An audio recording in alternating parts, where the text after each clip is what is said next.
Okay, probably the most exciting find I have experienced in my family history was my first major find using the internet doing genealogy. My father-in-law's father had deserted the family when he was fairly young, and anybody that knew anything about his father refused to tell him.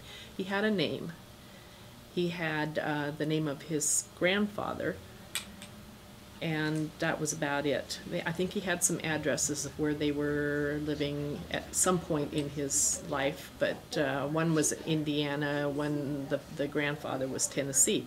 So one of the first things I thought I would do is see if I could find this family. Both of my in-laws were passed away by that time. So I went onto the Allen message boards on Prodigy and typed in what little bit I knew about the family, which was essentially the name, Lester Otis Allen, about when he was born. We thought he was born in Indiana, and his father's name, and I figured I'm just going to start collecting Allens.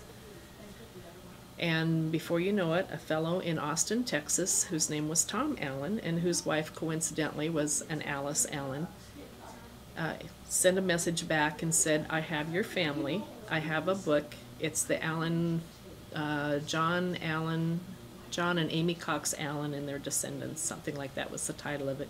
He had bought it, hoping to find his family in it, but no, his family was not in it. But he had looked in the index, found the Lester Otis, and sent me photocopies of the pages in the book that included my father-in-law, although they did have his middle name wrong. The birth date, his sister was right, where they were born was right, his mother's name was correct, so he knew that this was the family. Told me how to order this book, and I ordered the book. Best $45 I ever spent in my life. I had it within a few weeks from the widow of the author back in, I think they were still in North Carolina. The book took the family, the Allen family, clear back to the immigrant John Allen, who came from Dublin, Ireland. He was born in 1694 and came to Chester County, Pennsylvania about 1712, 1713, somewhere in there. I can't remember offhand which, but in that time frame.